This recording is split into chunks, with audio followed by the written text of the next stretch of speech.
You're listening to Question Reality. Question Reality with Priscilla Leona.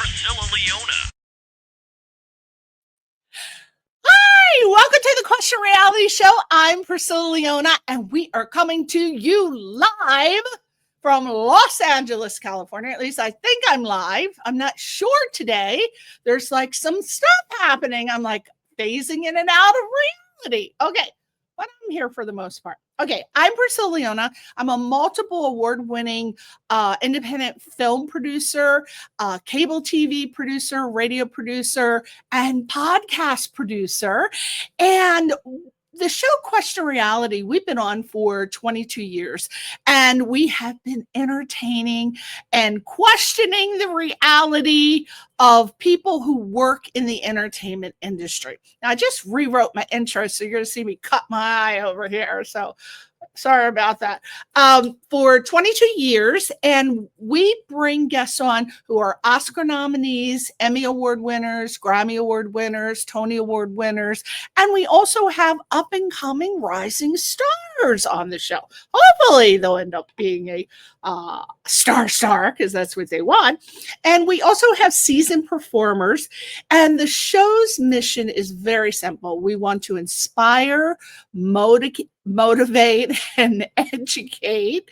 I don't even drink. I don't smoke, I don't do drugs, and I feel like I am going in and out of reality today. I don't know. There might be some sort of planetary thing happening because I'm not feeling like things are going smooth, but we're going to wing it and go through it. All right. We also have stories. We asked for the guests to bring stories from behind the scenes and just give us the truth about what's going on in the entertainment industry in the world. Now, if you want to be a guest on the show to showcase your talent, promote your products, or just come on and give sage advice about what it takes to make it in the entertainment industry. Some people come on and they don't want to promote anything. They just want to be a professor and a teacher. So you can email me directly at priscillaleona@yahoo.com, priscillaleona@yahoo.com. And also we have our website, Question Reality Radio Show. Now, as you know, if you've been with me for 22 years, you know, originally we started out on cable television. And then we went to LA Talk Radio for 15 years.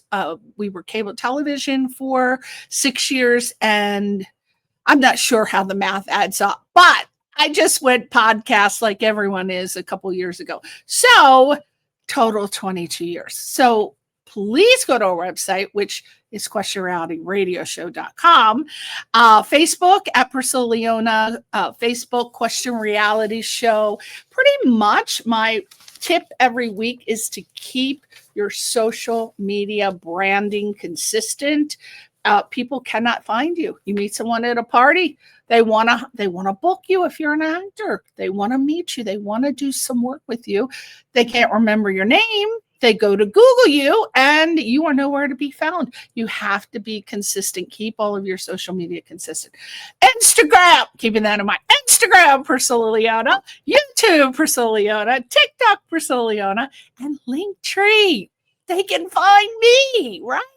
Okay, so we have wonderful, oh my God, these two, let me tell you, Megan and Chuck. Officially, Megan Foley Marra and Chuck Marra. I have known them ever since, and I don't know how, but she cast me on a film project. We weren't ready for the book yet. Can we bring me back on? We're not ready. But okay. All right. We'll do the book. All right.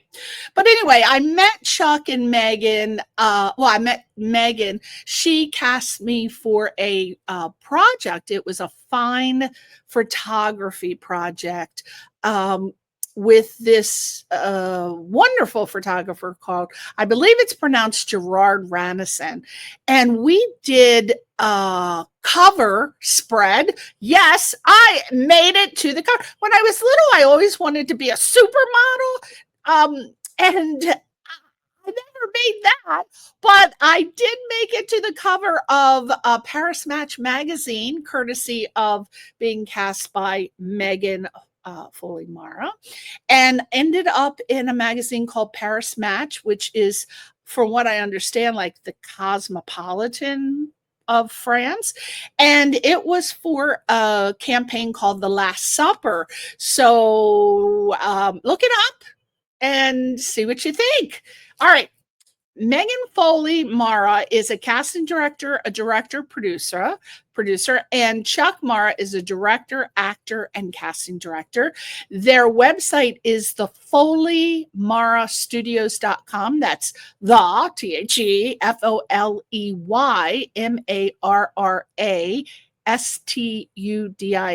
Studios.com. And their social media, Instagram, look at her. She doesn't even know. She's keeping it real. This is a professional here. Instagram at Foley Marra Studios, Facebook at Megan Foley Marra. And let me just tell you a little bit about them. Megan Foley and Chuck, they have been working together since 1987.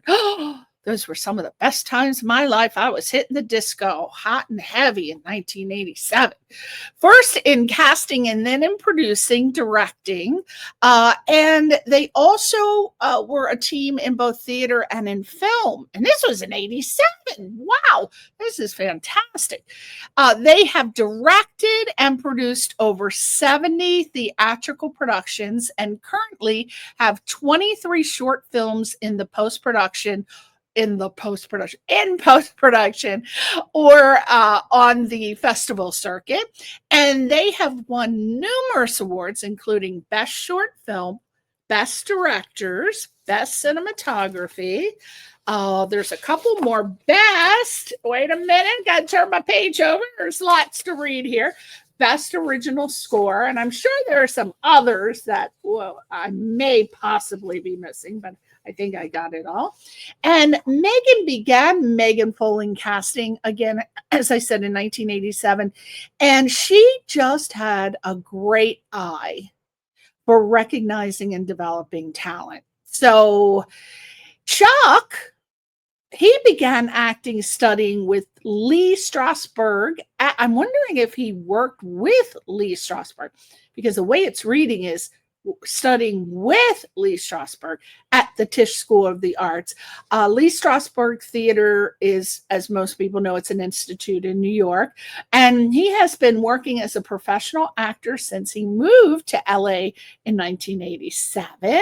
Now, this is interesting. I was wondering how long they knew each other. Oh, we got lots of questions, like when did they meet and were they in New York? We got lots that I want to know about. Now, Megan and Chuck have cast over 3,500 commercials and dozens of movies, TV shows, and industrials over their 30-year career. And Megan is a member of the Casting Society and the Commercial Casting Directors Association of LA. And today on the show, we're going to be talking about pretty much three topics. Number one, their book, which is called How to Trash Your Career. The second, we're going to find out about their Megan Foley Studios and how you too could probably take classes with them. And three, we want to talk about their journey overall of filmmaking and awards. And again, these are people who are responsible for Best Short Films, Best Directors, Best Cinematography, Best Original Score. See, I knew I left something out. Best Ensemble, Best Actor, Actress, Best Supporting Actor. Let me tell you real quick. See this cover, How to Trash Your Career? Okay, so what this is, it's a comedic guide to the actor's journey. And it's quite an entertaining read. I have read this book. I got it a long time ago. And I got to tell you, I loved it. It's humorous, very funny, because these two are funny people, or they wouldn't be in the entertainment industry. It's funny, yet it's very insightful. And it takes a look at the many ways that actors unintentionally sabotage their own careers. And this is drawn from their 30 plus years in the casting and entertainment business. And what I love about this book is that it's written in a conversational style. They don't come at you with a adjunct professor viewpoint. It's very conversationalistic. I think that's a word. It's almost like your actor friend is spilling the tea over coffee and you're listening. So even if you're not in showbiz, the anecdotes and the relatable and cautionary tales, they're just universal. So it's not going to be anything you haven't heard before, but the way they put it together and their stylistic viewpoints is what's going to be different. And what's inside of this book, they've got real life stories of on-set blunders and audition disasters. Some of my favorite stories. I have many friends who are casting directors, and I never get tired of hearing these stories because I just can't believe that people do some of the things that they tell me these actors do. No offense, actors, but if you knew you weren't supposed to do them, to your credit, I'm sure that you wouldn't do it, but it's a learning experience. So you shouldn't get too upset at yourself. It also gives advice on what not to do in the industry, from etiquette to professionalism, lessons that apply beyond acting with a tone that's witty and self-aware. Now, who doesn't want to be witty and self-aware? These are goals, people, that we should all aspire to.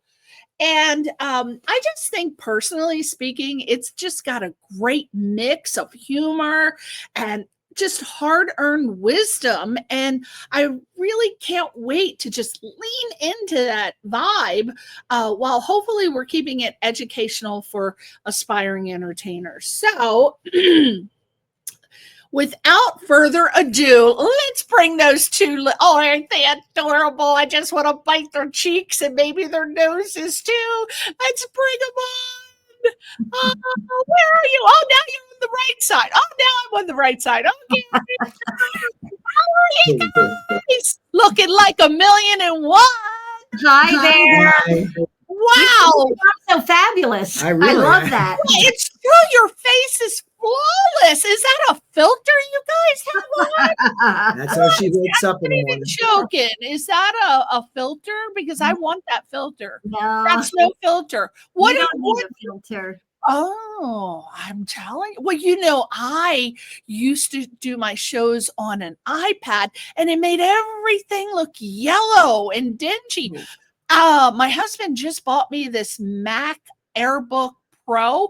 Yes. Oh my God, I think I'm rocking 29. I think you are. I'm doing it. As long as I can keep my chin right there at that level, because if it comes up, it looks like it's hanging to Panama. So I just have to keep it right there. All right, I'm good. So it's not that my neck's stiff. There's intent and purpose going on. All right, so let's start. Ooh. Now, since How to Trash Your Career has this perfect mix of humor, I think. I've read this several times, and I've referred this to people, and I've had 3 of my friends tell me, oh my God, this woman should be a stand-up comedian, and so should her husband. I said, well, maybe they do that too. Who knows? It sounds like it from the way I read it. I didn't see that anywhere in the bio, but it sounded very well written. So it's got a mix of humor and it's got all your wisdom. So I wanted to start with the origin and the industry insight. So how did the idea for How to Trash Your Career come about? Was it born from a series of eye rolls, which I do all the time, in the audition room? Probably, actually, but go ahead. It was Chuck. It was really. It's all of the humor in it is Chuck's humor, and all the wisdom is mine. Oh, I like it. That's a good combo. Yeah, that's wonderful. We were teaching. We used to teach a commercial audition class, and in that class where it was kind of rapid fire, it was going really quickly, and somebody just said they booked something. I said, "Oh, really? What you book?" And she said, "Oh no, it's just a small part in a commercial." And I went, "That's chapter 1 of my book, How to Trash Your Career." And she said, "Where can I get it?" And I'm like, "I was joking. I was joking about it." So then I was like, "That's it." So we started talking about it. We started like putting down notes about all the things that people did. It's like, stop it. No one's going to believe that. And we left out this ton of unbelievable. There's so many things afterwards. I'm like, oh, we don't have that in there. Oh, well, that's not in there. So we might have a book 2 eventually. Yeah. How to keep that in your career. Yeah, because you've seen so much. So that actually was, you thought, wow, I'm serious about it. I'm going to write that damn book. Yeah. Well, you know what? There's so many classes that tell you what to do, but there's really nobody that tells you what not to do. And people don't think about it. Like, you know, the thing about the guy walking up with clients and taking strawberries off of their table, their plates of food, the clients. Oh. And, you know, people just don't think that people would really do that, but they do. Yep. Oh, you know?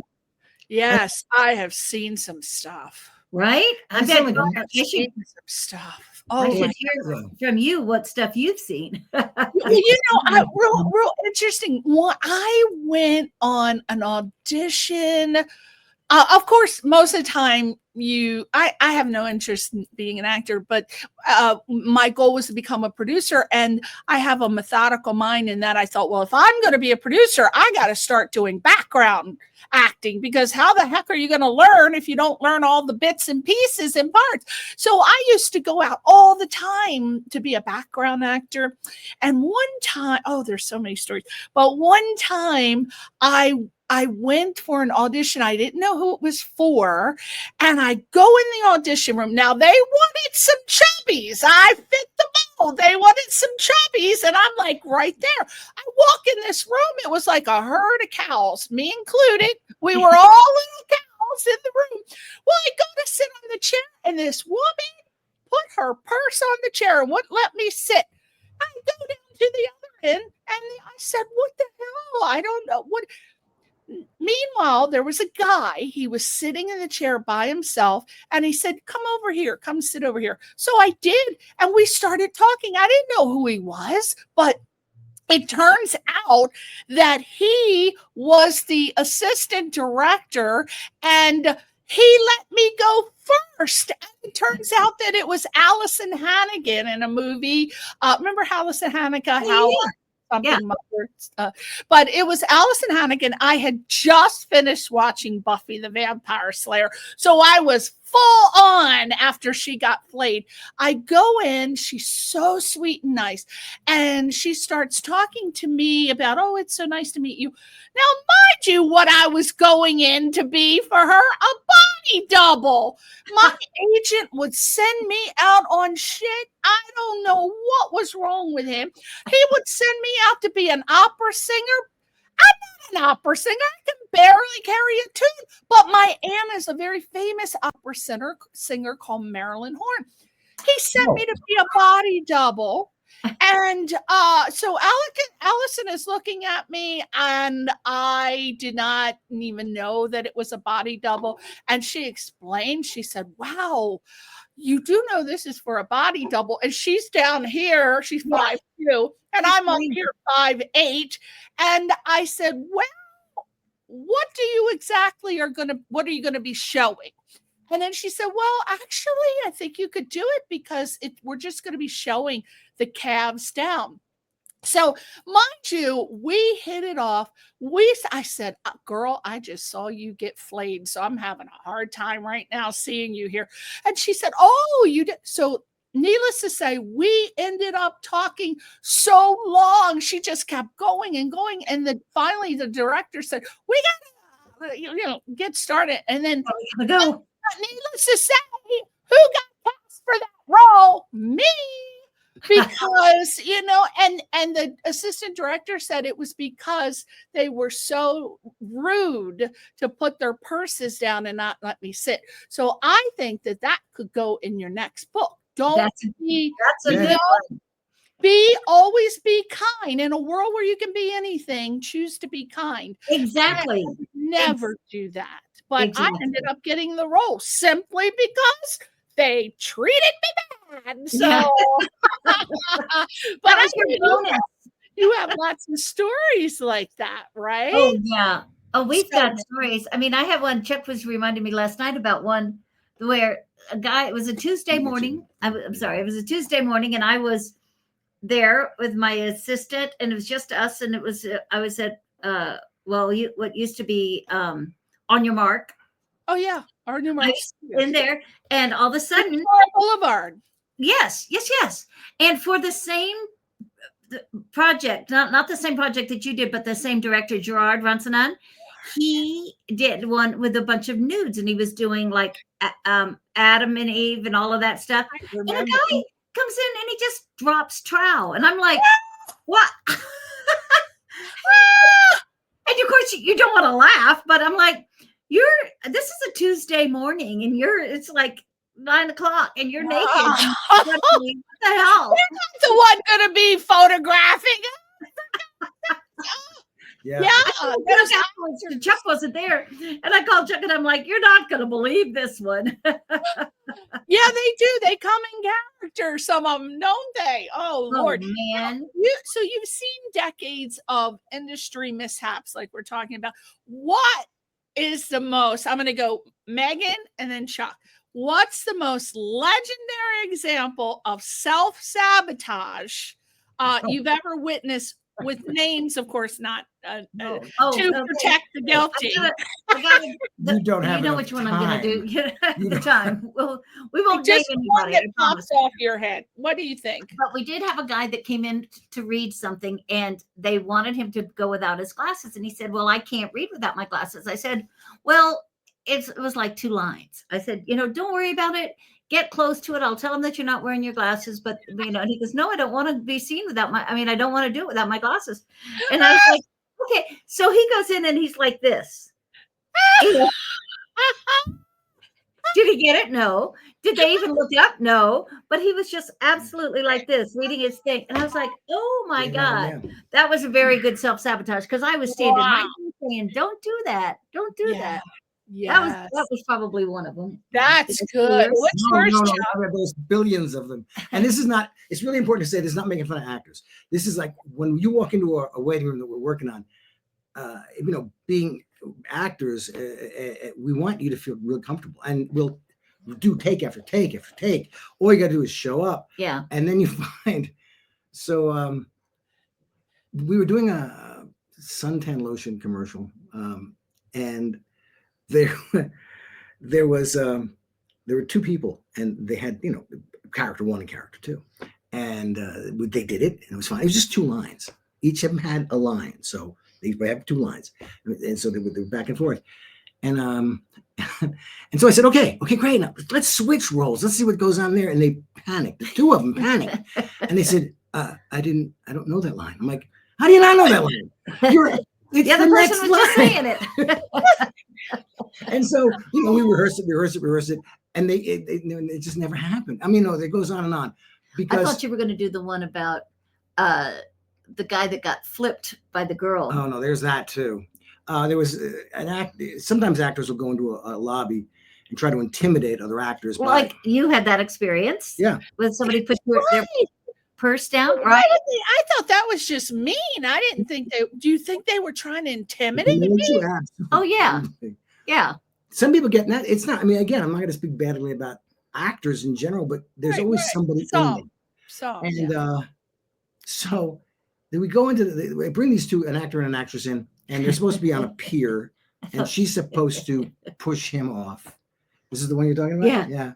She's supposed to push him off the pier. No, it's not a pier. It's a room, right? It's just a casting room, carpeted floor. And we're about to roll, and she's pretty funny, and he's a comedian, but so he was a little intimidated. And as I'm rolling, he said, "You got shit on your," and she was like, "Huh?" And then she was so thrown off. Well, came down. She's looking down. She's like, "What? What's that on my shirt?" All for rhythm, and he was being all smug. Anyway, when it came time to push him off the thing, she didn't push him. She was a jiu-jitsu expert, and threw him over her shoulder, body flipped him and on his back, bam. And he hear off camera, I deserve that. Yes, you did. Yes. Those are funny casting stories. Yeah, you never know what the heck's going to happen with in those. And that is now I don't know, you two probably are much up on it than I am, but that was so much fun as casting directors to go through these experiences and have these things happen. But now, from what I understand, everything is being done via the eCast, or it's not nearly as fun. Really? Is there anybody bringing the auditions back, or are they keeping it now? Usually for callbacks, but we're missing all the stuff at the beginning, which I think is a lot of the really good stuff, and where we would find a lot of the good stuff was in the first calls, you know. But now we're not seeing that as much, and they're just more I don't know, it's a little bit more boring, really. I think so. Yeah, there's not so much spontaneity. I mean, it just goes where you have a person in the room. Now, the other thing, I was just talking for an actor we've known since the 80s, and we just happened to connect on the phone. And we've seen actors 2 or 3 times a week. I've seen more of them than I do of my parents. Right. And you know these people in an intimate way because their creativity is so intimate. And so you get to know them, and they get to know you, and you're like, okay, wait, take it this way. And they go, oh, great idea, because I know I've seen them for 20 years. Yeah. And that doesn't happen. We anymore. don't get to play like we used to. And that was really one of the fun parts about being a casting director, was seeing the same people that you know and bringing them in and knowing, oh, I know that you can do this, and even on stuff that they didn't necessarily think they could do. I'm like, oh yeah, you've got this in you, you know. So you can't do that anymore with the eCast, right? No, so how does that work now? I'm a little confused on it. Okay, so the agent, tell me the process. I don't even want to try to guess. What's the new way? We'll do it together. I mean, it's the same process. We'll put out a thing, a casting breakdown, and then agents will submit via electronic. So now I can get pictures, and I can get video and all that kind of stuff. So that's cool. And then we give them times like you wouldn't anything else. Yeah. We pick them and give them audition times. And they send in, it's not really times, but they will give them a slot, and they audition. They send us a self-tape, and we look at the self-tape. And then send that to the clients. And then they decide who they want to see again. And then either they see them again and we do like a callback on tape, or we see them again and see them in person, which I try to recommend for people to see them in person, because things come out in the room that they don't necessarily come out on tape. Oh, definitely. Yeah. Things I'm not crazy about it. I guess you can probably tell. I wouldn't take either. Everything too. You get 2 actors in a room and they just spark, and that doesn't really happen on this. No, especially sometimes they would like I know Alan Ball and we were going to go have lunch one time, and he was casting True Blood. Remember that show, True Blood? Yeah. There were like 10 people that they had in there to cast this one role, and they had the celebrity to star the show. The girl, I can't remember her name. Anyway, she was there, and what was great is that the actors got to come in, and I got to see each one of them play with her, and they all had a different way of doing it, and then she would change up the way depending on what she felt. Acting to him. Yeah, absolutely. Yeah. It's great. That was really wonderful to see, because there are so many ways you can do a part. Oh my God. You can have one line and you could do it happy, sad, mad. I mean, if you have a face even that can do different looks and show different emotions and range. Yes. I mean, and Alan, he had some of the actors, I guess, like he told me, I saw that they had a wide variety of range. He would have them, okay, I want this comedic, even though this is a vampire movie. I want this comedic. Okay, I want it sad. Okay, I want it, and 5 different ways. And some of the actors rocked it. I'm like, God, How did you do 5 different ways of that one line?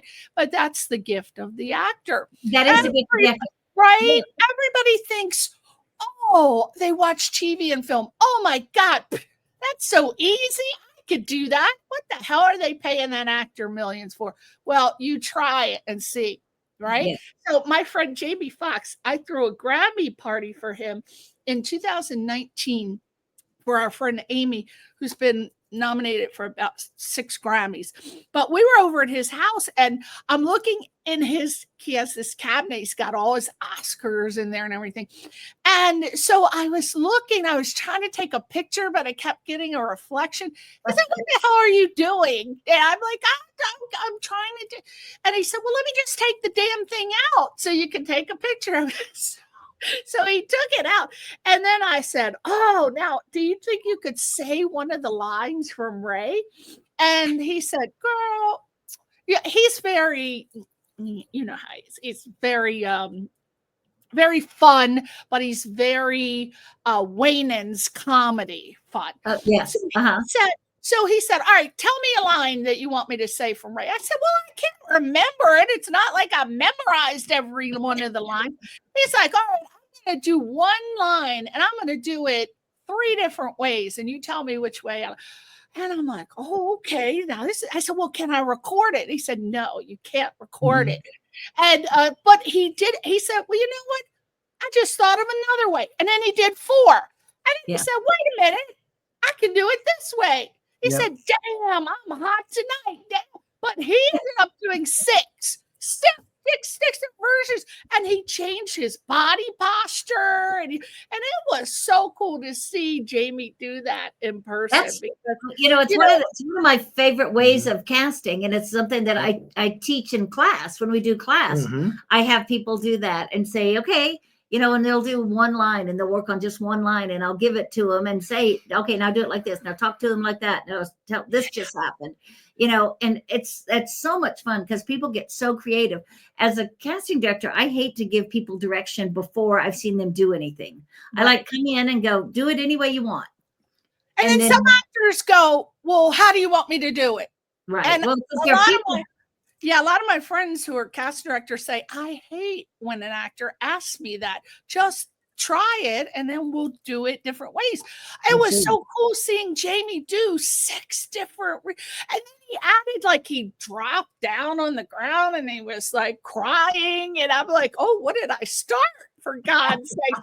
And then people were coming in the room and they said, are you okay? Anyway, but there's many different ways you can do it. And what's wonderful is seeing someone of Jamie's caliber be able to do it for free. I said, I didn't even have to pay to see this shit in the movie. You're giving me some free scenes here.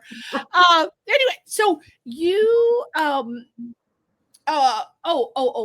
so you seeing decades of industry mishaps, I wanted to know, what do most newcomers think will launch their careers that actually ends up backfiring on their ass?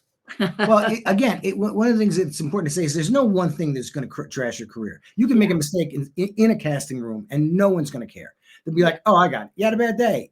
You did even getting thrown on your back and being rude. That the only thing that ever really gets you out, not brought back in, is when someone's really rude. And then you're like, I don't want to be with them. I don't want to be in the same room with them. Yeah. But you make a mistake, you forget a line. It's just funny, and you go on. That's not going to. Nothing is no one thing. And I was saying in the book, it takes dedication. You have to stick with this thing. You can make a mistake. Everybody's going to make a mistake. But to trash your career, you need dedication, inspiration. You got to stick with it. And oh, my God. And a lot of it, it's funny because a lot of it they're different mindsets. In chapter 1 and chapter 2, we talk about 2 different mindsets. One is when people crap all over everything they do. It's just to crap over everything. One, I would think showing up late. 2, not showing up at all, and then saying, that's a different story. Yeah, no. Well, those are you don't show up late because you're not that. And nobody, if you're not bringing money to the project, you're taking money away from the project, and nobody cares about you. So show up on time, show up early, Be ready to work, and everything's going to be fine. And have some ideas. Have some ideas, but know your lines. Yeah, know your lines. Don't not show. We've had that with people. We've had people not show up on set. That's just drives crazy. But that's not the thing. It's that when you trash your career is in your head. And when I say, crap or dump all over your everything you do, is that people will downplay everything they do. We have a saying among us: we celebrate everything. Everything we do. And everything is a success. That is a success, and you find it. But people will take something and say, "Oh, it's just a commercial. Oh, it's just a bit part. Oh, it's just this. Oh, but I'm not a." Oh, it's just an industrial. People say that. Yeah. Why do they do that? Because now they've psyched themselves out. Oh, it's not really important. I'm not going to put the best effort in. I hear that so much. Yes, you're right? the prime mover of everything. Right? You are your career. So if you get up in the morning and you don't feel like it's really worth it, then why you do it? I mean, the other thing is, and people do this all the time, is that they will vaunt. So what? Chapter. See, it's a thing. It's one of the. It's a great word. See, it's called what word did you say? Vaunt. Vaunt. Vaunt. I didn't know it either. Is that a Chuck Marra made up word? Oh no, it comes from the Latin vain or empty. I've never heard that word. I had not either before him. Yeah. It's a great word. And so what people will do is they'll have a role. Let's just call it a role. And it's not the most important role, but they will blow it so out of proportion. Oh. They will be like, oh no, you don't understand. Me and Stephen, we're like, I was sitting there joking with so-and-so and it was great. We love each other's work and blah, blah. And they do this at parties and they do this, when they're talking to the people and on Facebook. And you've heard that too. You've heard that. But the problem is now everybody thinks, oh my God, you're doing great. And when your head hits the pillow at night, you know it's a lie. Yes. And how long can you keep this up? And then people start to do things that try. So that's the kind of thing that goes on. I mean, people get bitter because it's cool. It's so cool to be bitter. Poor actors. I have had, oh God, I can't remember who this was, but I think she wrote a book. Oh, she's a casting director. I won't say her. I don't know how to say. Okay. All right. So we'll just say this line. Great job. Thanks. Which all casting directors say. Well, this poor actress, she kept going to auditions and she kept hearing, great job. Thanks. And it was over like 50 times. And she had to go to the doctor and she had to get Xanax because her nerves were frayed. And she said, why do they keep saying that when obviously I didn't do a good job? I'm not getting the part. Why can't they just say so? Talk because about it's not a contest like that. Actors think that this is a validation. You're going to be the best actor, so you're going to get the job. And the job is going to say, see, I'm the best actor. And it has nothing to do with this business at all. Nothing. You're the greatest actor. I think great job. Thanks is a wonderful way to end them, get them out the damn door. Great job. No, it was you be happy for a couple minutes, right, Chuck? They're going to be happy. They're going to think they did a great job. Well, but here's the deal. No matter what level you come in, if you give it your all, that's right. And you did a great job. You did a great job. Thanks for giving us the best you got. You got it. Right. And now we get to know you, and now we get to know what your sense of humor is like, so we can bring in something else. And do you predominantly cast for comedies? Huh? Do you predominantly cast for comedies, or you do drop? You do music videos. You do everything. I haven't done music videos for a while, but I did a lot of big ones in the beginning of my career, like for Poison, the band Poison, and a couple of. God, Brett Michaels. What song? It was a long time ago. I like how you're trying to squeeze out of answering that because I love that band. Yeah. Oh my God. Was it? It was one of their first music videos. Oh, what was that? All I remember is Every Rose Has a oh no, that wouldn't have been it because that was later on. Well, we'll talk on the side. You can have you ever had to give an actor the dreaded maybe don't do that ever again talk, and how did they take it? That is something you would remember. Maybe they had a meltdown. Maybe Chuck has some wounds. Maybe there's scars involved, hair pulling, weaves ripped out. No, we don't. I'm not. I think once or twice, maybe we've called an agent and said this is not behavior that was. I've done that with parents of. So they don't do it again, right? Yeah, no, done it with parents of kid actors, and I know one. I had a guy a young actor at the time, and he was really upset with me, and he wanted to get in to see. I'll use her name because she's not really casting anymore. Sharon McGee, and I was her assistant, and she's just a love. But he wanted to get in and see her, and he took me and he shook me and he threw me up against the wall. And I was her assistant. Oh no, I'm not kidding. Where was Chuck? Chuck I was not in that casting. Chuck was still, we were still in. I don't know if we'd even met yet. No, we met. Anyhow, I remember you telling me that. You were like, well, I've never seen him again. What did you do? I've never seen him again. I went in and I told Sharon, I said, I want you to know that this is what's going on. And so she didn't see him. And then I've never seen him again. And his agent, who was with one of the big agencies, and was a friend of mine. Come on, why don't you see him? Why don't you see him? I'm like, can't do it. And then one of my friends who directs some theater would hire him a lot. And I was like, just let me know if he's going to be there, because I really don't want to see him. Wow. Now, was this here in California? Or was it? Okay. Yeah. Oh Lord, they do crazy stuff out here. So like for example, one thing that a lot of my friends used to tell me is that people would come into auditions, and I didn't think this was a bad thing. But they used to automatically go up to the casting directors and want to shake their hand and hug them.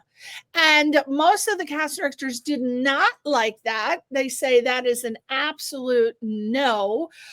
I would have been fine with it, but again, that's me. What's your advice? I mean, now they're not casting, in rooms, but yeah, that I know that casting directors are often accosted at parties and stuff. That is true. I lied to Chuck when we first met, and I didn't even tell him what I did. That's right. Because I didn't want to get accosted. I was at a party, and I didn't want to. I don't want to talk about it. She was a dental assistant, and I'm like, yeah, but you're so cute. You know what I mean? Yeah, and then on another thing is they say, well, again, I'm talking about all these times when they're not doing the auditions anymore, but people would wear too much cologne, too much perfume. They would be coughing and clearing their throat on the casting director's time. I've heard it all. Well, they still don't. I hear they still do it on the set. So it still does happen. Perfume is a really big one. I had a client who was absolutely knew he was going to hire this girl. She comes into callbacks and she's wearing a vanilla perfume. And I personally thought it smelled great, but he shook hands with her, and then all he could smell was vanilla. And he wouldn't even have her anywhere near her. He wouldn't hire her, didn't want to smell like that. And I was like, what is your recommendation for this? Is something actors are confused about and ask me all the time. I don't know. But okay, if you do an audition and you're seen with certain clothes, and you go to another and it's different, should you wear the same clothes? Okay. And I'll tell you why. It's not because I want you to wear the same clothes. It's because the clients will say to me, well, where was the girl that was in the green shirt? And I said, well, she was here, but she was in a blue shirt. Right. Oh. There's something about it that worked. Wear it again. Yeah. Consider it to be a costume. Yes, exactly. And do it again. It seems so silly. The thing about the hugging, I'll tell you this, think of it like this. If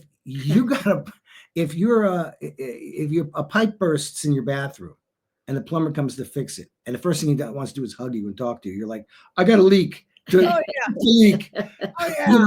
You're not here to make friends, and that makes the whole industry easier. Yeah. You're here to do a job. Do the job. Now there are people that, if we haven't seen them in a long time, we'll look at each other and go, "Oh my God!" And then now we got to get back on track. Now I'm a bit right. Yeah, unwanted physical attention, especially after the recent situations, we probably don't want to do that. But okay, if you could design an actor boot camp based only on the mistakes you've seen, what would be its most ridiculous but totally necessary classes? We did this. You did this? No. We did this for like 6 years. We called it the project. For real? In your casting studios? Yeah. Yeah. And we taught people how to answer this question then. But I would say it's always, for me, it's knowing the material. Just being familiar with the material. You know, even if it's a show you've never seen, it doesn't matter. You can get to make up this. That's the fun part of being the actor. You get make up a story, but make up a story that makes sense to you, because that is exactly what David Schwimmer told me. Again, you know how sometimes they don't tell you who you're going out for. Okay, so I go on this audition for, all I knew, my agent was from New York, God rest his soul. He'd say, Priscilla, you're going on an audition. It's a woman with a blue toe. That's all I know. And he'd leave these voicemails. So I go and I went into this audition, and who do I see? It's David Schwimmer. He's the executive producer now. And then there was no script, nothing. And I didn't know what to do. I said, well, I'm just here as a background actor. You mean there are lines? Because I thought I was just going to get a toe painted blue. I didn't know there were any lines. So I said to David, who's wonderful, just a wonderful man. And I said, David, I didn't get a script. He said, don't worry about it, Priscilla. He's very mellow. He's very calm. David's so chill. He's like, Priscilla, you have a toe. It's blue. What would you do if you went to the doctor? Because the toe won't turn back to the natural color. I'm like, oh my God. And then I just thought about it. And the way David has an ability to make you think about a toe being blue, I said, okay. He said, and let's just do an improv. Let's just see where it goes. I'm like, okay, well, I didn't know line, but okay. I said, there's a Taft-Hartley involved now, right? I need my satin. He's like, don't worry about it. We'll Taft you. It's all right. So then I went and I did the line opposite John Lehrer, and he's a wonderful comedic actor. And thank God, he was so wonderful, and he made me feel comfortable. Next thing you know, David decided to shoot this, and David and John and I just were kind of doing improv, and David kept it in the movie. He said, you couldn't ask for better chemistry between the two of you for this scene. So that happens a lot too, right, Megan and Chuck? You never know when you're going on an audition, because I don't know if you two tell the actors, hey, it's going to be Jack Black, or it's going to be this or that, because sometimes they tell you, do not tell the actors. I mean, it depends. And we'll say the director is going to be there, and that's about all you're That's usually what I'll say. But I do remember Jason Alexander, he was directing something, and we had somebody come in, and they said, oh, you were so great on the Tonys last night. And Jason, as the person leaves, it goes, I wasn't on the Tonys. I wasn't on the Tonys. Who the hell did he think he was? I don't know who they thought he was. I mean, he's pretty. He's recognizable. You would know Jason Alexander. Wow. But we don't trust our work as actors, so we want to get a personal edge, and that's where you fall apart. That is a lot of people. It's just. Look, this is what I want to do. If you like the idea and you don't like me, use the idea. I make ideas, right? Yeah. And that's happened a lot. I would be in an audition and somebody would go, oh, that's great. Listen, if he does that and we can get fire coming up, wouldn't that be great? Thanks, you can go. Okay. Yeah. And I'm like, good, take it. I don't care. Yeah. You work with the people who get you. Yeah. And you don't work with the people who don't. And that's right. And that's really it. You can't, here's something that's really important. You can't look at booking a job, booking any job, as a mark of who you are. Right. You are a good actor because you are a good actor because you take it seriously. Right. If you're going to work, you're going to work. Yeah. You're not better because you booked something. Because then when you don't book something, you by your own standards suck. And that's what and that's where this because it's such I mean, you're either gonna get it or you're not. You can't dwell on it. You just gotta move on with your life. You don't need medication after every interview, audition. No. You're in the wrong business doing that. Right? People like to get validated. They come to be actors. So they need it's so validation. hard though. And that's just not. I had a Yeah, writer, I get mad at me and say, "I just want to be get some respect as a writer in Hollywood." I'm like, "Okay, you're in the wrong business." Right, exactly. Now, in a world of just be yourself, which a lot of people say, advice.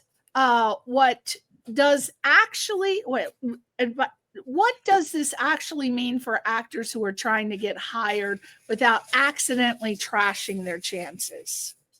Because some people, you tell them to be themselves. Oh God, you've opened a big ass can of worms. Yeah, see, that'll come out of, and that does come out of, if you're in the mode of trashing your career, you will make the wrong choice all the time. Yeah. And I can say anything. Tell me a joke, and you'll to do this. Well, and all people could think of was really horrible jokes, and I'm like, not horrible, bad. I mean, like offensive jokes. Offensive, When would that occur to you? If I put a kid in a room with you and said, tell a joke, you wouldn't say, so these two nuns get off of a bus. You're not going to do that. You're just, right? You're going to go, oh, wait, what's big and red and eats rocks? You're going to tell a kid's joke. So you're going in there to screw up your career because you've put a mindset together that you can't do anything else.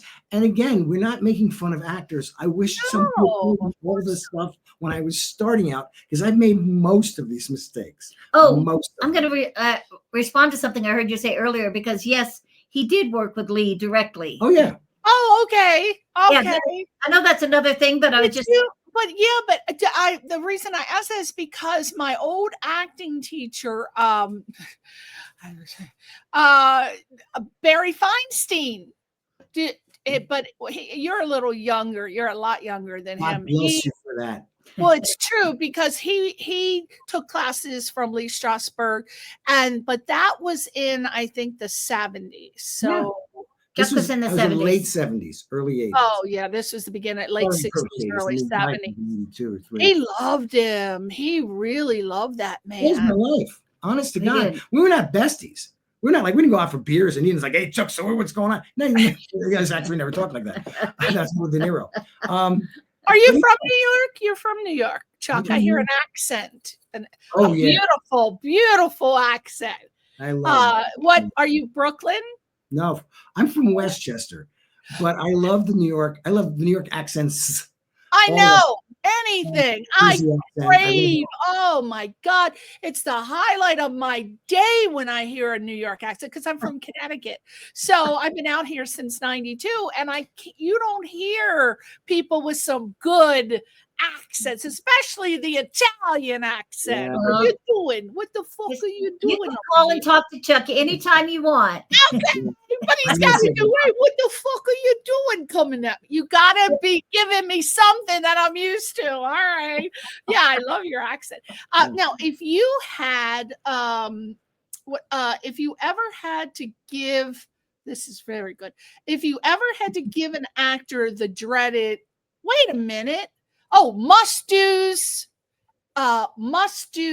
never do's. Okay, so for example, you go on set, you never go up to the star of the show and want to take a selfie. Lord knows I've seen that happen so many times, and I've heard about it. So give me at least one must do for an actor. It's so simple. Get to the set. Get to the set. Get to the set on time. Right. Work on your role as much as you can. Don't stop working. Maybe if you want to take a couple of pictures, but that's not the reason you're there, just to prove that you were there. But you shouldn't go up to an actor. No. But I'll tell you this. This is really fun. I did an episode of Hollywood a couple of years ago when it was on. And Holland Taylor was there. Everybody, and I mean, there was wonderful people. Darren Criss was there. And and we wrapped the day, and I was going to go, and I think I nodded to Taylor and said, thanks very much. And she said, where are you going? get over here. And so she's the one who initiated the selfies with the whole so, cast. So if they want to do pictures, that's great. It's, but it's if they ask, not you going up to them. Exactly. And exactly. It's not the end of the world. It's just, again, the neediness. It is. They want to take I know one girl who every time she gets cast on a project, she will go and ask them when they're on their lunch break if she can take a selfie, and immediately it's posted to her social media. And then she wonders why she doesn't book stuff, because that's very clear. It's beautiful girl, but it doesn't matter.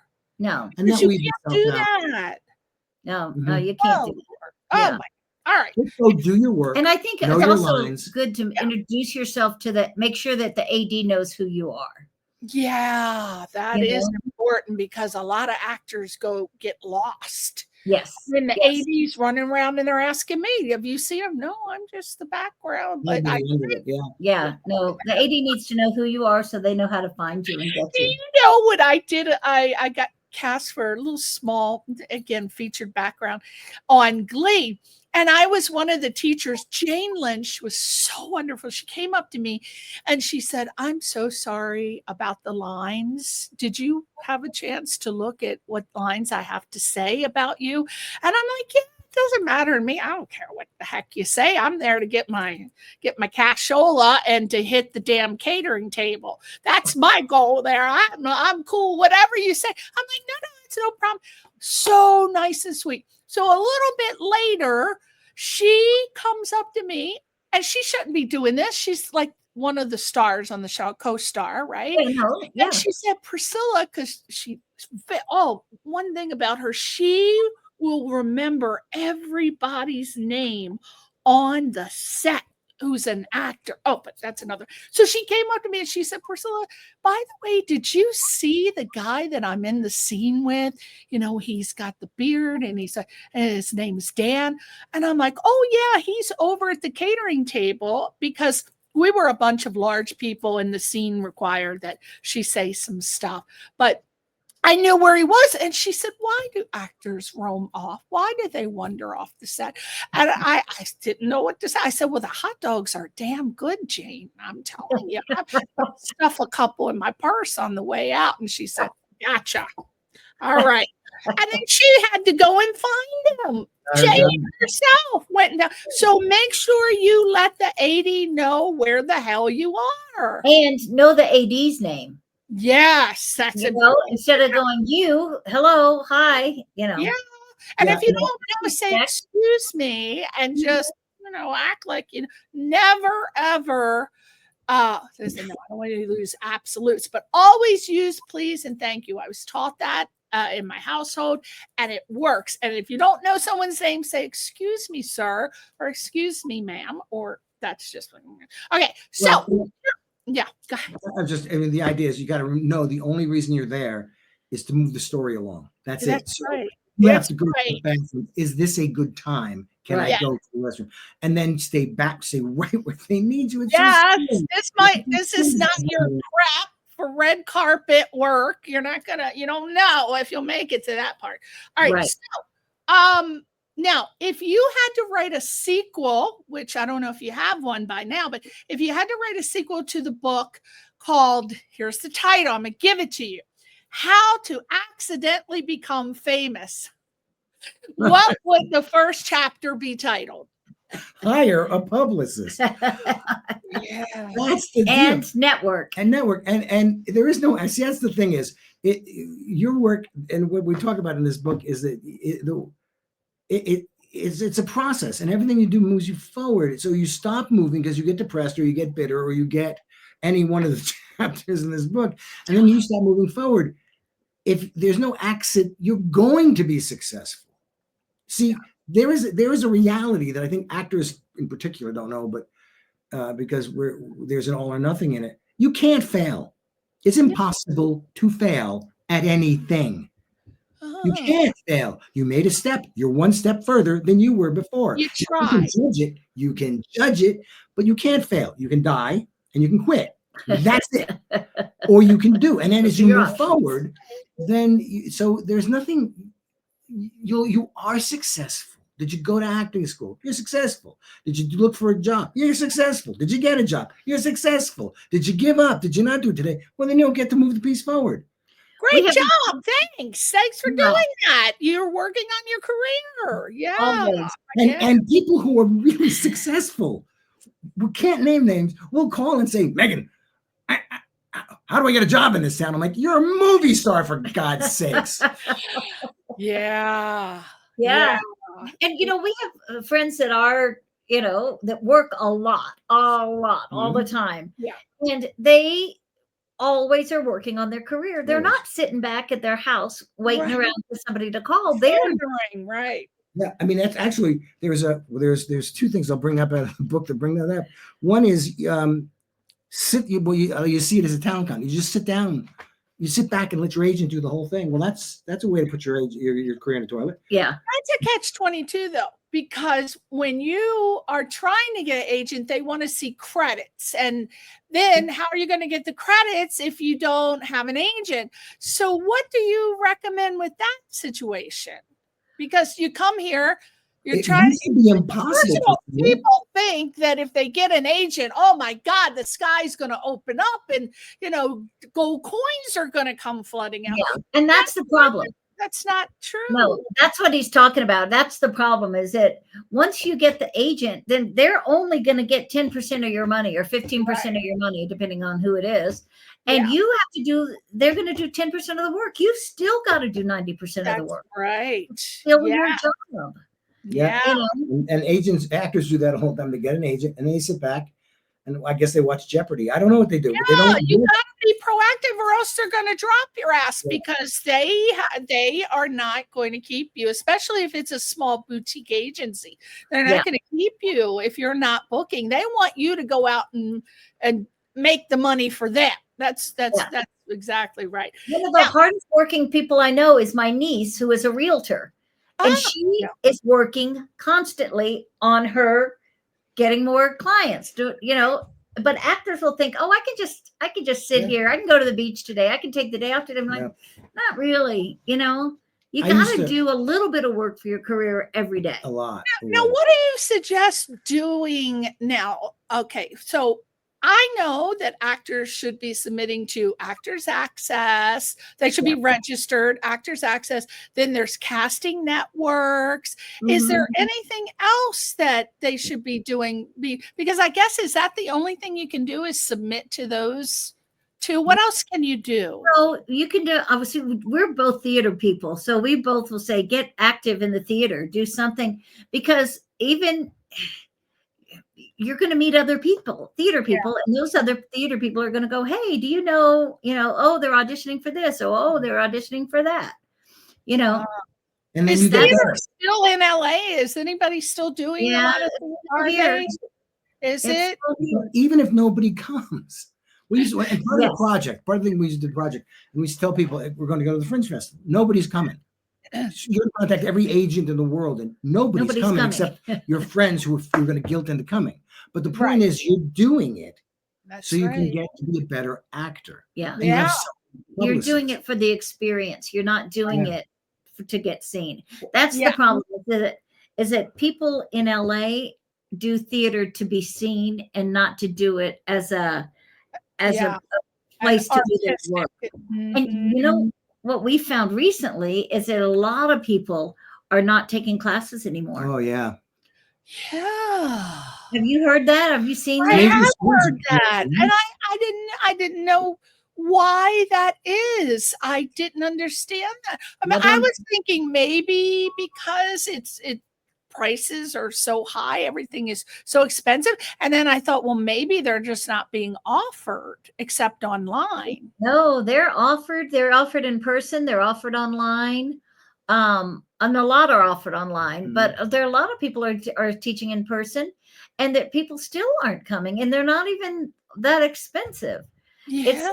It's not like for me, a couple of years ago, when I'd look at people that were teaching when we were teaching, and they're like, oh my God, they're charging $700 for their class a month. No wonder actors aren't taking that. Yeah. But when it's $250 or $200 a month or $250 a month, you think, you know. But I mean, everything is tight now. Everything is tight. But also, we ran across this when we did the project. It was a 6-month commitment because we were going to work month by month by month till the Fringe Festival, and then beyond. And people go, that's a lot. That's a big commitment. And we're like, no, it's not. 6 How months. long were you going to give your career? Yeah. Oh, I know. I was going to give it like 3 months, and if I didn't, put 100 down. And you know what I mean? Well, that sounds like when I was on the East Coast before I came out here. When I was in college, and I had always had intentions. I said, well, I'm either going to go to New York and pursue theater, or I'm going to come to LA. And it just so happened that my friend Monica Scheiferstein met Dudley Moore. Little people know he was a classic pianist, and he was performing at the Joseph Meyerhoff Symphony Hall. And he was obsessed with my girlfriend. She was 6 foot tall, blonde, beautiful German. And he followed her everywhere.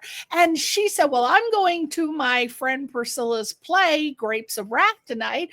So if you want to come, come. So I had the privilege of meeting him after the play. And God bless him. That him playing Arthur, that man liked his cocktails. So we're sitting there, and I was telling, he said, so, what are you going to do after you graduate college? I said, well, I'm either going to go to New York and pursue theater, or I'm going to go to LA. He said, well, I tell you what.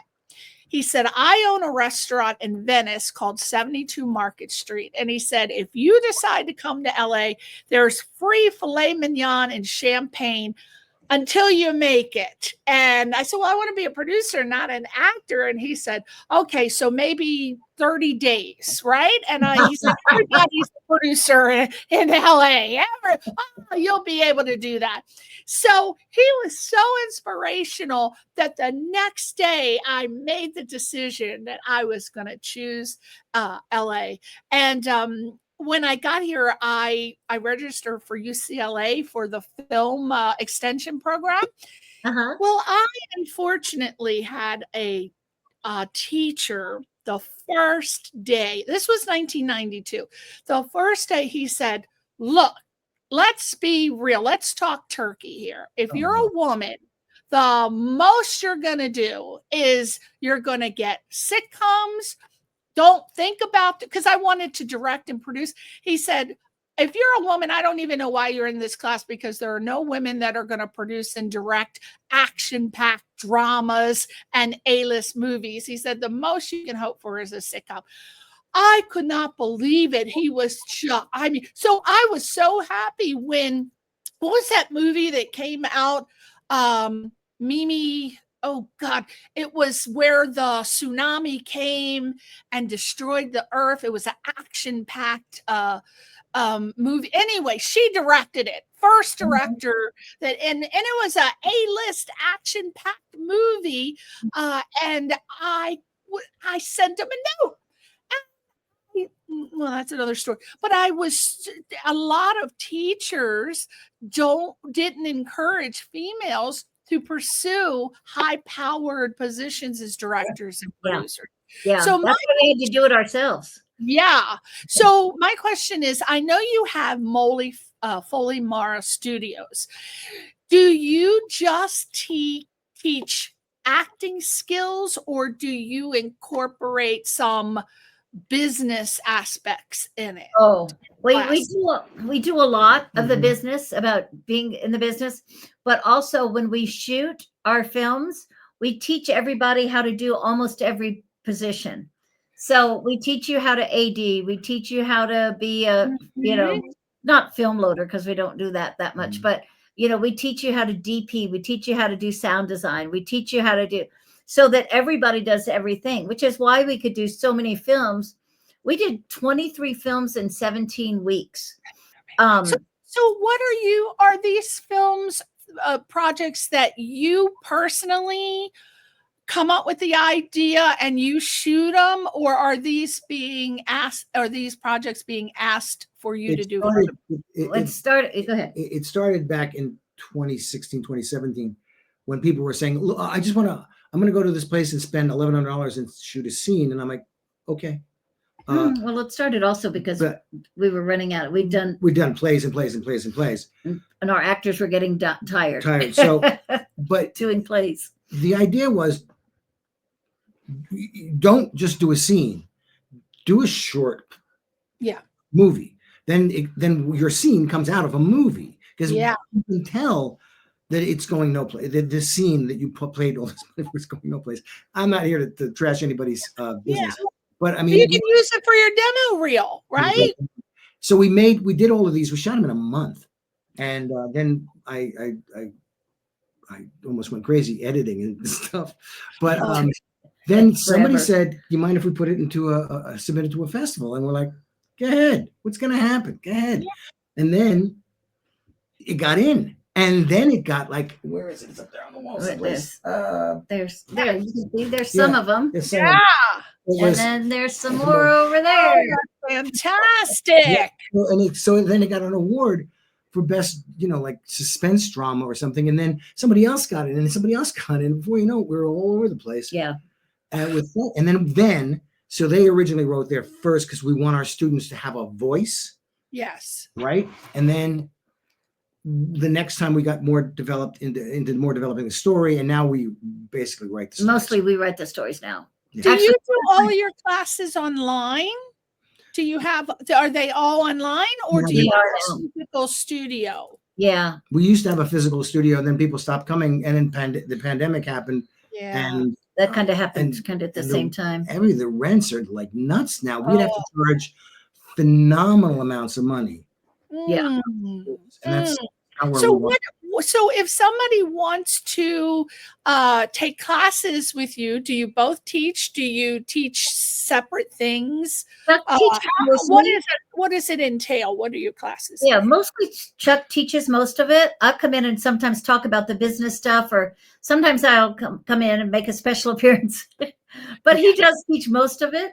And then I drop in a lot and just kind of check in on everybody. And make a cameo appearance. A cameo, yes, absolutely. Yeah, I love teaching. I'll teach until I'm 150. He does. What's your syllabus look like, Chuck? Like, what's an average from beginning to end? What would you say? You start out with acting 101. Please tell me you don't make people get down on the floor and act like they're a tree or an animal. No, you wouldn't get animal exercises for a good year and a half. Oh, I don't want to do any exercise. No, I'm kidding, but go ahead. I teach just almost exactly as I learned it from Strasbourg, and so there's a tree there's no reason to do.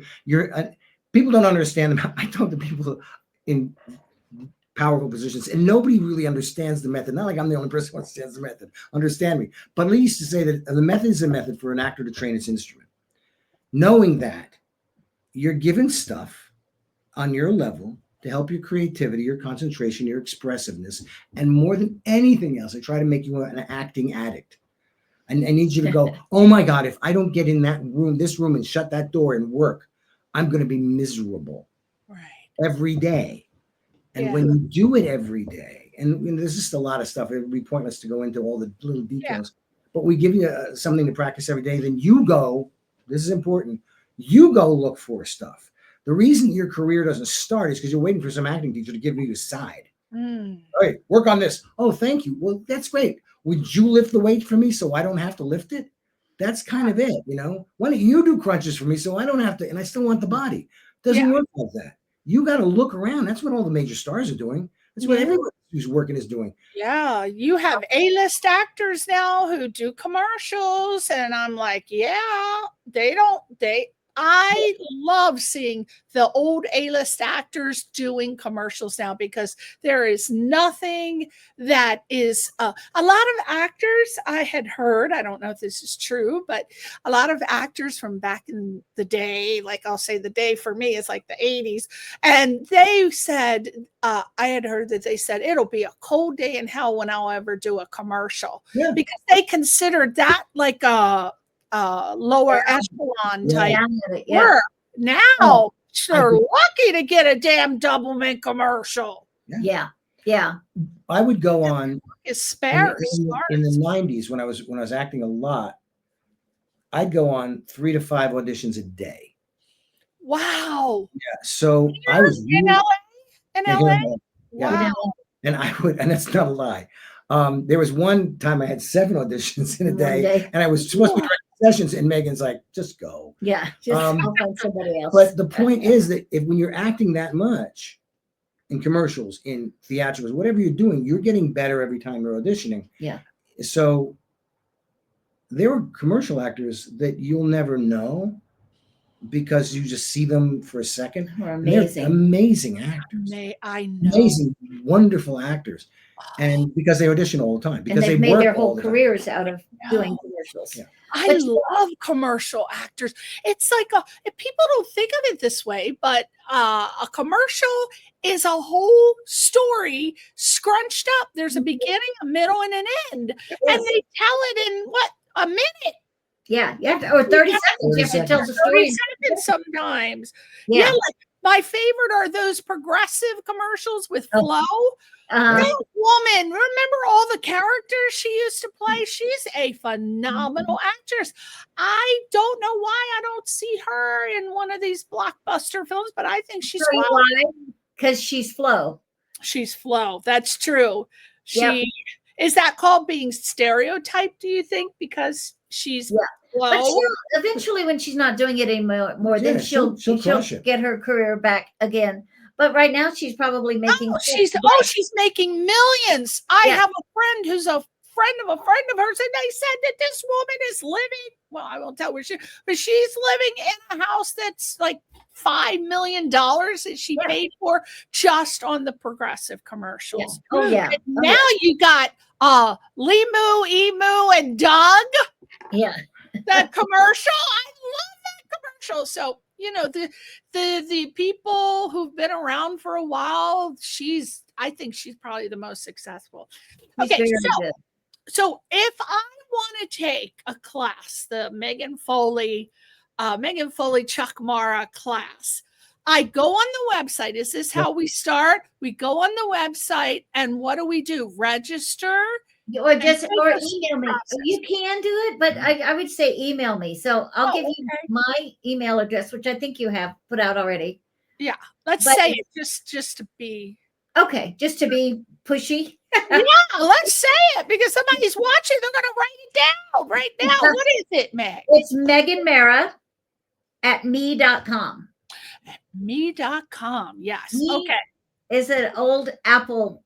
When Apple. In a while. I didn't know that still existed. I thought Hotmail. I still see people with Hotmail email. Like, I know, I see that too. My son has he's got Yahoo, but now he's changed it. Now he's changed it, but I have a friend who's got AOL. My sister still has AOL. Yeah, people still have AOL. It's amazing, but it's there. So you would prefer them to email you. Yes. And then they'll email you, and what do they say? Hey, Megan, I'd like to take some of your classes. Yeah, and then we'll call them and talk to them about it. It's very casual. Yeah. Okay. Is there an acceptance that they have to go through? Like you don't just take any time. It's really hard. Right? The acceptance is they have to work at it and then show up. And that's the hardest thing. Yeah. And I'm serious because when we started the theater company here, we started a theater company with mostly retirees who had never in Lake acted. Arrowhead. We started our theater in Lake Arrowhead. And so these guys worked their tails off every week in a class for hours, and then they became really good actors. Mm-hmm. So a lot of people want to be celebrities, and we kind of weed them out. You have to have a name that's recognizable. You absolutely have to have the name that's recognizable. What do you mean to be in your class? You have to have no, just in to make it as an actor. I see. You got to have some kind of cachet and reputation. But no, just if you want to do the work, you just show up, do the work, and then a lot of people don't want to do the work; they just drop out. We used to take 20 people into the project, and by 3 months into it, there was only 12. No. There was never just 12. But it'd be like 16. But still, there. And then 4 months into it, there's only 12. All right, we're somewhere in the range. Okay, so what? Now, when they, so Megan says, "Hey, you made the cut." What do you do? Do you send like an email or with a link, and then what do they do? Yeah, then they can sign up from that. Yeah, we'll do it. We're very hands-on with our classes, because we are. That's always been. I pretty much sign everybody up, and then Chuck pretty much teaches everybody. I'm kind of more the administrative part, and he's more of the teaching part. But we kind of share it all. And then for the longest time, that's where all of our films came from, was from our classes. Right. So okay, so let's talk cashola now. How much does a person have to save or donate what organ to pay for a class? Organ for our class? Because $250 a month. $250. Oh, and how many classes do you get for that? That's a bargain. That's a steal. That's what I told you. It's we don't believe in ripping people off, but that is a more than fair price, though. How many classes, though? Well, if there's 4 weeks in a month, it's 4 weeks in a month. 1 week, once a week. Okay. Yeah, and then sometimes there's 5 weeks in a month, and that's a freebie. We get okay. We add it or we take it off. What happens with the leap year? You get a free class, and then you get another free class. Okay. All right. And so do these people have to have any kind of credentials to be accepted, or just the willingness to learn? And if so, I'm assuming that you allow people who are at the inception of their careers, that they want to be actors. So do you adjust the class? Because say, for example, you're just starting, and then you got somebody that's been acting for a while. Do you do one-on-ones, or is it like a Zoom? No, we adjust for everybody. I would say the best way to say that is that, and we've always taught this way when we were doing our commercial classes, in LA, and 40 people in it. We would have people that had very experienced and people that were not very experienced. And I think that everybody learns from each other. The people that have been doing it a long time get reminded of some of the little mistakes when they watch other younger people, or not younger, but newer, and vice versa. Obviously people that are just learning really get to learn and see, oh, that's what I want to do. That's how I need to work it. But we've had great success, I feel like, with that, with having people do both instead of separating it and kind of moving people from one class to another class. I understand why people do that. I don't agree with it, because you learn from better people, and then an expert will learn from a novice. And you're doing your work anyway. I'll tell you this. I did this one commercial. I booked. I walked in. I was in a callback, and this actress said, "Oh, we're paired up." I said, "Okay, great." And then she proceeded to direct me into everything. I'm going to do this, and then you do that. No, do it like that. Okay, I'm going to do this. I'm going to do that. This went on, and I'm like, "Oh, well, I drove out here for nothing." I mean, this is going to be the worst audition ever. And I got the role. She did not, because and she ended up getting a line, and then she went to pieces. But that's the point. Was you're doing your own work, and you can work with anybody. And I've never seen ever, and we've done 30 years of this, somebody will come back in, "Hey, listen, I'm sorry, I hate to ask this. Can I go again? Because that person sucked." And I'm like, if I can, sometimes I do. Yeah. And then I find it that wasn't any good anyway. It wasn't the bad person, it was you. You sucked. Sorry. But it's also you as an actor, you have to work with what you're given. That's it. And you have to learn how to do that, because you're going to read with people. Somebody's going to act with you. Yes. That's the thing. Yeah. I'm sitting there on the set of Hollywood, and we're on the set, and I'm next to, Taylor Holland. She's Holland Taylor. Sorry. She's amazing. I mean, she's she's a master. Yeah. And you're talking about the redheaded lady that was on Soap. The show. No, that's Catherine Holland Taylor. I'll look her up. Holland Taylor. She was in Georgia the Jungle. We watched that a million times. She's just brilliant. She's brilliant, and so she's so powerful. I'm thinking, she's working with me, huh? I have to. So she's got to be thinking the same thing, right? Yeah. It's like Olivier had to work with. This is her. Can you see her? Holland Taylor. Yeah, that's what I was thinking of.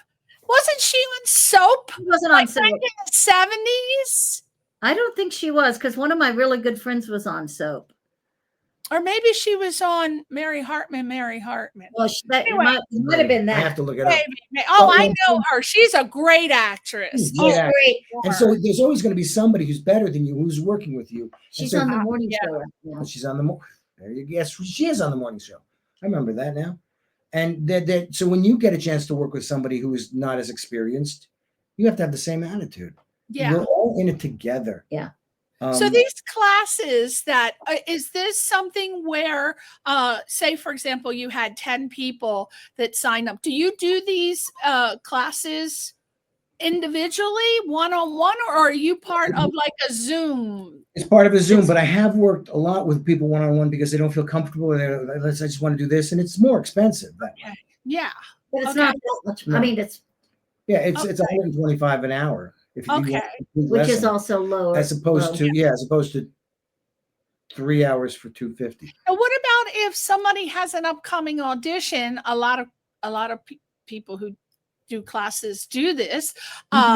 If there's an upcoming audition, an actor just needs somebody to go over the lines with them and kind of work with them and bounce. Do you do that? We do that, and if they're in class, they can just bring it to class, and we'll work on it there. Okay. But if they're not, and if they need to come and do a private or whatever, individual, then we'll do that. We're so flexible, in so many ways that we just try to make it work because we were both actors starting out. Me not very long, him much longer. He still acts. He still does it. Your face is so familiar to me. May I inquire as to maybe your most famous role or some things that you were in that I might be remembering you from? I did a lot of commercials. I did a lot of commercials. So for like 1988 till 2005, I was on television. It was some commercial was running constantly. So people go, I know you from something. I'm like, okay, cool. That's wonderful. And I had a blast on a television show called Fudge, which was based on Judy Blume's books. Oh, and, yeah. I was a teacher in that. And so I'll pop up when there's things coming. We just did. What are some of the commercials? Because I'm obsessed with commercials, so I'm wondering what you did that I might. Silo, Hallmark, Pizza Hut. Oh yeah, Hallmark commercials. Oh Lord, they will just. I cannot watch a Hallmark commercial without crying. I'm like, crying, right? That's what they're supposed to do. Oh my God, they'll rip your heart. Right? Oh wow. Okay, so that's probably where I saw your face is very familiar, very very familiar. Yes. And so, how did the two of you meet, if I may ask? Was it in New York? Or no, I was here about a week. No, actually about a month. He just moved out here. Okay, it was a mutual friend. Yeah, her best friend and a very good friend of mine. We're friends with a country western singer who was an Australian country western singer, and he's going back to Australia. So we went to the concert, and we were all there together. We started dancing, and she was cool, and I'm like, okay. I walked in and I said to my friend, "Oh, I hope you go to our party." I did not know you're from California, Megan. I'm from Texas. I'm from New Orleans, and then Houston. Oh, okay. Did you come out here in '87, the same year that Chuck came out? No, I came out here in '78. I came out here to go to college. Ah, okay. And then when you saw him at the party, what happened that you two said, "Oh, I don't know. I saw him across the room, but I said, "Oh, I hope he's with our party." And he was. And I was. And then I'm from Texas, and we were in a country western bar, which he thought he'd landed in Mars because Denim and Diamonds. Denim and Diamonds. Was it Denim and Diamonds? No. It was the Longhorn. The Longhorn Saloon in Canoga Park. Okay. And so anyhow, I taught him how to two-step, and that was kind of it. I left town the next day on location. I went up to location for Northern California, And before I'd gotten home, he had left me like 3 or 4 messages on my machine. Do you want Well, see, that's what a man's supposed to do. What is all this new stuff where you got to wait 3 weeks before you text somebody? Oh, God, no. That wouldn't have worked. That would not have worked. No, we clicked right away. We clicked right away. Now, I'm into astrology. May I please, a flashback from the 70s. What sign are you, Chuck? I'm a Gemini with Leo rising. Okay, what are you? Aquarius. Oh, that's perfect. You're both air signs. No wonder you get along so well. See, my husband and I are both water signs. Are you? I'm Scorpio. He's Pisces. So we nice. get along very, very well. Okay, so I'm excited about these classes. Do you have are they ongoing, or do you have a fall, summer, fall, winter? They're ongoing. Ongoing. Okay. Usually Thursday morning, and it's right now. It's very, very, very small class. I think everybody's in away in the summer, so there's nothing going on. Okay, now Chuck, take me through this. All right, I've signed up. I've given Mega all of my green coupons to get this class, right? So, I'm so excited. Oh, I'm coming online for the Chuck Marra instruction. So I get online. What do I expect? Maybe four people. Let's just say 4 people.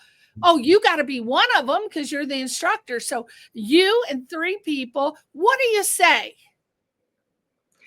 Not hi. I welcome to the class. Say thanks for joining us. Listen, with prepare a monologue. So that's what I'm going to ask you to do. At the very beginning, I just want to see where you are, what you do, and what you do. And now do you tell the people to have a monologue ready before? Okay, and they can pick comedy or drama. Anything they want. Okay, that's good. They'll do a monologue, and then from there, they do exercises, and then they do also. Then he kind of decides, go look at this, go look at this play, or go look at that play at the beginning, and then, but pretty soon he's like, cut you loose and say, go find your own stuff, find your own voice. Is this predominantly theater taught, or because I'm a theater snob, but I love movies and I've got great respect for television. So I will tell you that acting is acting is acting is acting is acting. And if I tell you that this is a theater class or a film class, I'm obviously trying to get some money out of you. Because good acting is good acting. And this is the best way it's ever been explained to me, is that if for theater, I would stand way back in the back of the room. Yeah. And for project. Yeah. Yeah, because you're way back there and I've got to do it. And for television, I would be about this distance. Yeah. And for film, I'd be about this distance. Yeah. So if you're good, then you'll adapt. Just imagine the camera's here or it's out there. Bad acting is. We tell them all. Listen, I have a food thing. I eat constantly. I'm absolutely a food addict. So your job is to keep me from going to the fridge while you're acting. I love it.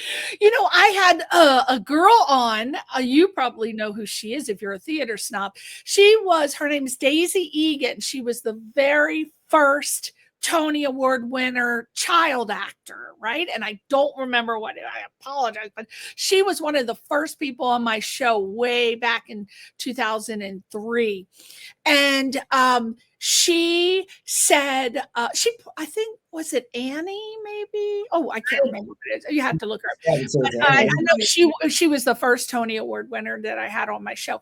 And she said that it is better because she said, oh, I love your voice. Your voice is so high and loud and melodic. She said you would have a very easy time doing theater because your voice will project. And she said it's better to have a voice that is high and you can project rather than having a low, quiet voice because it's harder, right? Yeah. Is that true?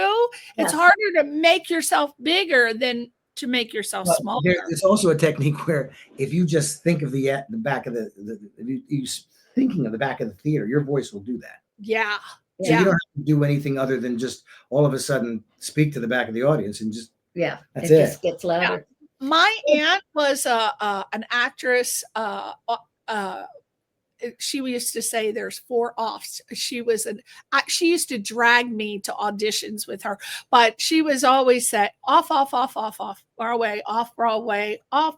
I don't know, or 4 of them, but I was little and she would drag me to the auditions. And because my I don't want to get personal, but my father died in Vietnam. So my mother had to go back to school, and I had 6 aunts and 2 uncles who helped take care of me. Well, one of them was an actress. She was the singer, actor, dancer. So she would take me on the auditions because it was her turn to take care of me. And she would sit me in the back and she said, you stay here and hide and scoot down, or else I'm not going to book this role.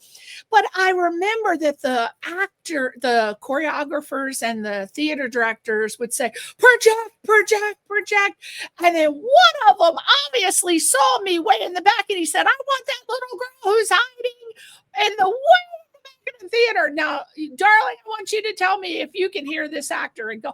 And I thought, oh, wow. And I learned so much from going to these auditions about theater as a little child.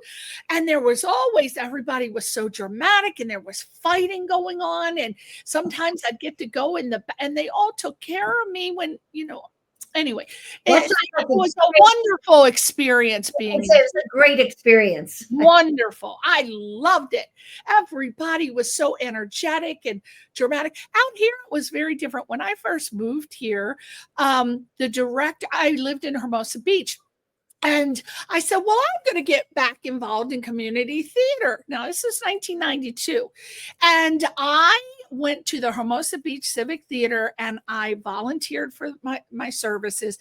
And I was hired right away as the assistant director because I directed Grapes of Wrath in a round with 4 columns. Oh my God. So if I could do that, I qualify as assistant director. And I did Rashomon and I did 3 Men and a Horse. And I love doing community theater. But I was the woman who was the director. She got booked on a soap opera like the second week. And so they made me director of the Heidi Chronicles. So I'm trying to do, Chuck, an energy circle because that's what I was taught. Everybody on Broadway did an energy circle. The girl told me, she said, oh, that is so East Coast. We don't do energy circles. She said, I do all of my work in the car. And I said, well, you know what? Today we're going to make it fun. You're doing it right here in this thing. Energy circle. Yeah. But yeah, it was everybody, like you said earlier, Chuck, everybody out here I found they just did theater to invite agents to see them so they could get cast.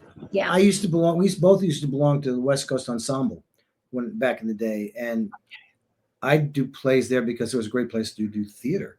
And some people came to see me. Some people didn't come to see me. None of it mattered. If you booked so much when you were working so there. much because I was doing theater at night. I was auditioning during the day and I was sharp.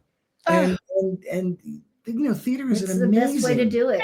Instant gratification. A lot of people, if you want instant gratification, you've got to do theater. If you don't mind seeing yourself and waiting forever, like a year for the film to come out, well, that's for you.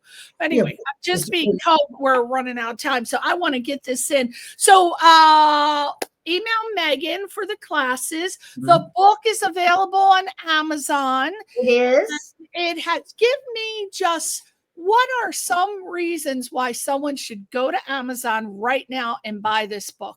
If you're an aspiring actor, what about a director? What about a producer? Or is it just, why? Tell me. It's specifically to actors, but I think anybody could do this. But our field is acting. And so one reason is because these mistakes are so ubiquitous. They are everywhere. You think, this is my little thing, and it makes me. No, it's not. It's done a million times. Everybody. And if you only knew it, I can't tell you how many people have told me like, "Oh no, I don't do theater. I don't work for free." I'm like, well, then you don't work. I mean, theater. It's like, what are you talking? So everybody has the same we all make the same mistakes. Yeah, and it addresses so many different issues about it. And I think that's why. And plus it's kind of funny.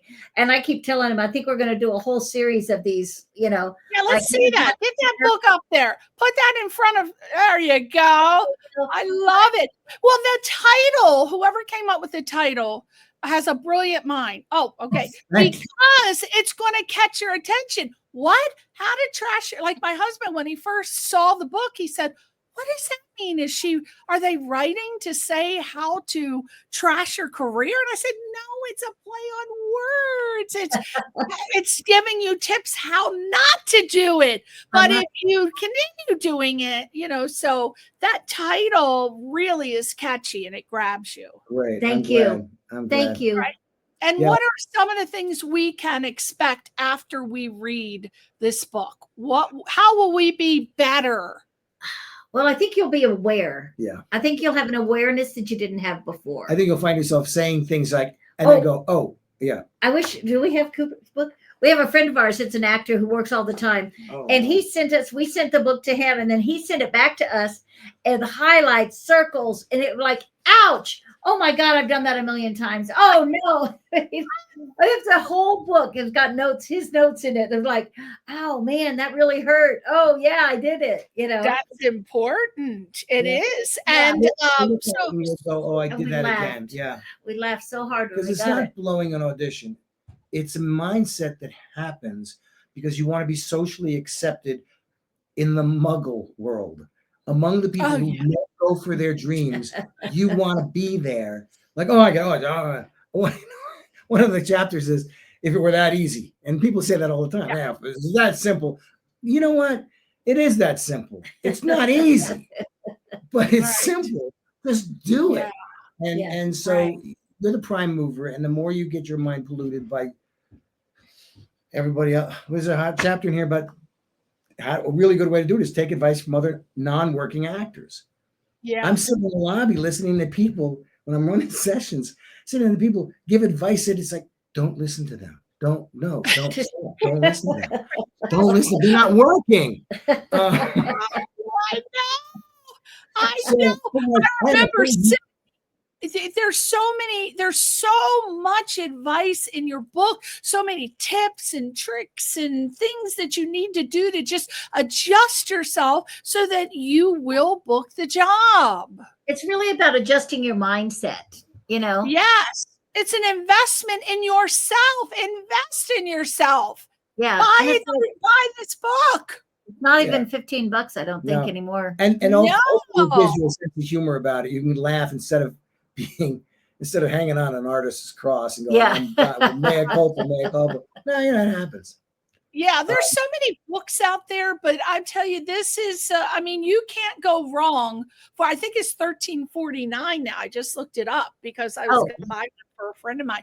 And so you can't go wrong with this book. And look, you get to see this gorgeous man, this beautiful woman. You don't want to look at ugly people when you're doing classes. I didn't say that, but it's true. Let's just be honest. We want to look at pretty people. Well, I got to tell you guys, I appreciate your time and effort doing this interview. Thank you. I really do. It was you guys. We have had a dinner's on us. Come away. I will come. I know I was invited to one of your parties and we couldn't come because you live far, we live far, but that's okay. So invite us again. We'll come to something. Yeah, you got to come to LA for something. Often. Just remember us next time you're down here. Gonna get a free ribeye to gnaw on. Why not? Okay, so let's. The studio is. I'm gonna let you say it. The Foley Marra Studios.com. And if you go under classes there, you can see some of the movies that we've done.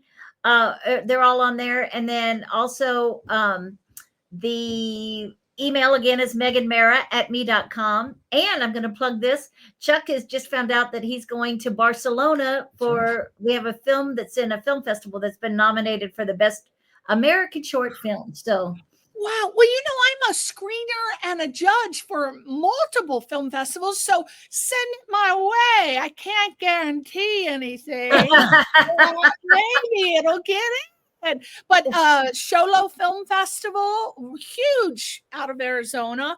I'm a judge and screener for that. Burbank International Film Festival. You've heard of it. And Temecula Film Festival. So write that down and submit your stuff. But send me an email before you do so that I can set it on its path. That's a whole different topic we have. I know that is. Well, also, I'm going to plug this too because I didn't tell you this. But we have a documentary that we did a couple of years ago, and it got distribution. So we're right in the middle of all of that happening. So that's well, you know what? I'm going to plug this. I've produced. This is called The Christmas Witch. This is the new movie that I'm producer on. It's in the second phase, and we do Christian. I only work pretty much on Christian-based Christmas films. But my last film was called #Blessed. It's on all streaming platforms. We're in the second phase of The Christmas Witch. So that'll be probably next year that we'll be finished with that. But if you want to come down to the screen, I'm going to send you an invitation. And we screen at the AMC. No, what is that one on Hollywood Boulevard that's right on the walk?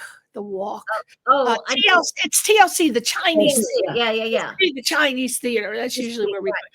But I'm going to invite you to come. And also, you're on Instagram at Foley Marra Studios and Facebook, Megan Foley Marra. Keeping it consistent. That's what you need to do. And thank you guys so much. And I'm going to be promoting your studio and your book. Again, let's hold our books up. You're great. Okay, hold our books up. I noticed how to trash your career wise. You got to get to that one before you get to this one. So start with that one first. Thank you so much for coming on the show. Thank you for having us. Tell Howard hi. I still have not found out how I ended up getting cast on that Gerard Radisson. Was it just a general casting call? Yeah. I'm like, I don't know how the hell I did. Okay. Yeah, it was a general casting call. Yeah. Okay. We got some great people on that. I still love that photo. Yep. I didn't know if it was my agent who sent me on that. I think he did. The one who says, Priscilla, just pretend you can opera sing. It's okay. You don't really have to know it. Oh, I loved him. Okay, thank you so much. I hope you have a great time. Bye, sexy brothers. Bye. Take care. Get out there. Okay, we'll see you next week on Question Reality. Bye.